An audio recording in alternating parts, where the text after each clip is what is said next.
Welcome to today's YouTube class review episode where we will be discussing the fundamental economic problems, the circular flow model, and the three fundamental economic questions. Do you often hear the words shortage and scarcity used interchangeably and wonder if they have the same meaning? Well, they don't. Scarcity refers to a constant and universal economic problem caused by limited resources and unlimited wants, while shortage is a temporary situation where there is not enough of a particular good or service to meet demand. We will explore how scarcity, choice, and opportunity cost are the three fundamental economic problems that we face in society, and how the three fundamental economic questions, what to produce, how to produce, and for whom to produce, help to determine how we can use scarce resources most effectively to meet the needs and wants of society. We will also delve into the circular flow model, which is a basic economic model that shows how money, resources, and goods and services flow through an economy. We will learn about the two main parts of the model, households and firms, and how they interact in the resource market and the product market. So sit back, relax, and let's explore these fundamental economic concepts together. Shortage and scarcity are two terms that are often used interchangeably to describe situations where there is not enough of something to meet the demand for it. However, they have slightly different meanings. Scarcity refers to the fundamental economic problem of limited resources and unlimited wants. In other words, there are not enough resources to produce all of the goods and services that people want or need. This means that choices must be made about how to allocate those resources in the most efficient way possible. Scarcity is a constant and universal problem that affects all societies. Shortage, on the other hand, refers to a temporary situation where there is not enough of a particular good or service to meet the demand for it. This can happen for a variety of reasons, such as unexpected demand, disruptions in supply chains, or natural disasters. Shortages can lead to price increases as consumers compete to obtain the limited available supply. In simple terms, scarcity is a permanent and universal problem caused by limited resources and unlimited wants, while shortage is a temporary situation where there is not enough of a particular good or service to meet demand. Scarcity is the problem of limited resources in the face of unlimited wants and needs. No matter how much wealth a society has, there will never be enough resources to produce all the goods and services that people desire.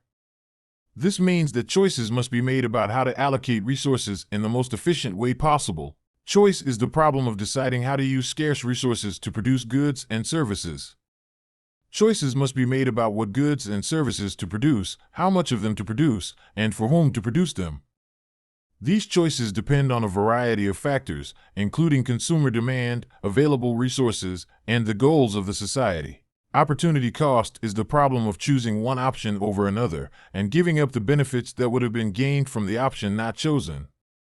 Every time a choice is made, there is a cost associated with it, the benefits that could have been gained from the option not chosen. This is the opportunity cost.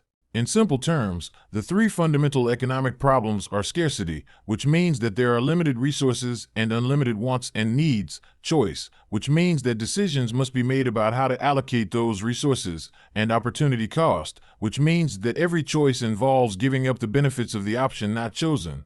The three fundamental economic questions are: what to produce, how to produce, for whom to produce. What to produce refers to the decision of what goods and services should be produced with the limited resources available. In order to make this decision, it's important to consider the needs and wants of the society, as well as the resources available.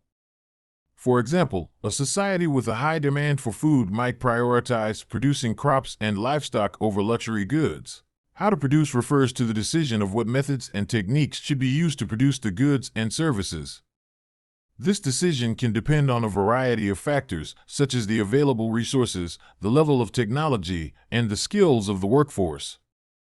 For example, a society might choose to use labor-intensive techniques to produce goods if labor is abundant but capital is scarce. For whom to produce refers to the decision of how to distribute the goods and services that have been produced.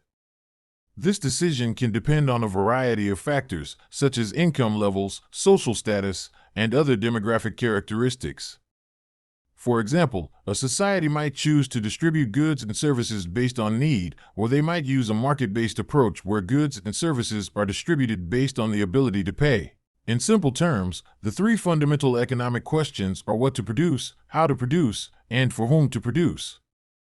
These questions help to determine how scarce resources can be used most effectively to meet the needs and wants of society.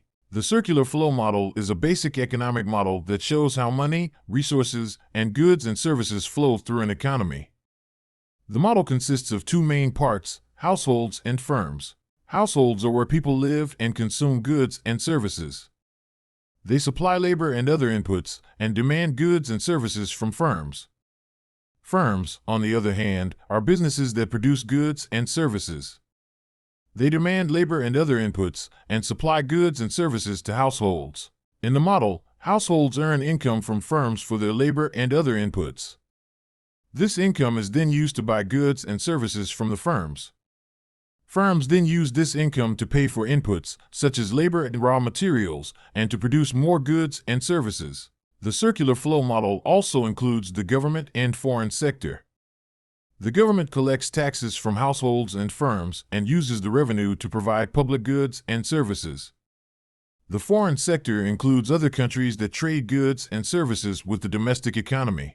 Overall, the circular flow model shows how money, resources, and goods and services flow in a continuous cycle between households and firms, with the government and foreign sector also playing a role. In the circular flow model, households and firms interact in two types of markets: the resource market and the product market. The resource market is where firms buy the resources they need to produce goods and services. These resources include labor, capital, and natural resources. In this market, households supply the inputs that firms demand, such as labor and land, and in exchange receive payment in the form of wages, rent, and interest. The product market is where firms sell the goods and services they produce to households. In this market, households demand the goods and services that firms supply, such as food, clothing, and housing, and in exchange pay for them with money earned from their work in the resource market. The flow of resources and money in the circular flow model is bidirectional, meaning that the flows occur in both directions between households and firms. For example, households supply labor to firms in the resource market and receive wages in return, which they can then use to buy goods and services in the product market. The government and foreign sector can also affect the flows in both the resource and product markets. For example, the government can affect the resource market by providing subsidies to firms for certain resources or by imposing taxes on certain inputs.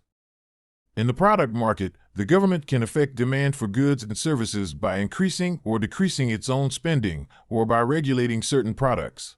Overall, the resource and product markets are key components of the circular flow model, as they show how households and firms interact in the economy to produce and consume goods and services. That's all for this class review episode on scarcity, choice, opportunity cost, the three fundamental economic questions, and the circular flow model. I hope you found it informative and engaging, and that it helped to deepen your understanding of these important concepts in economics. If you're interested in learning more about the economic system and how it affects our daily lives, I encourage you to check out our channel for more videos on various topics related to economics. Don't forget to hit the subscribe button to stay up to date with our latest content, and give this video a thumbs up if you found it helpful. And please, share this video with anyone you think might benefit from it. Thanks for watching, and I'll see you in the next video.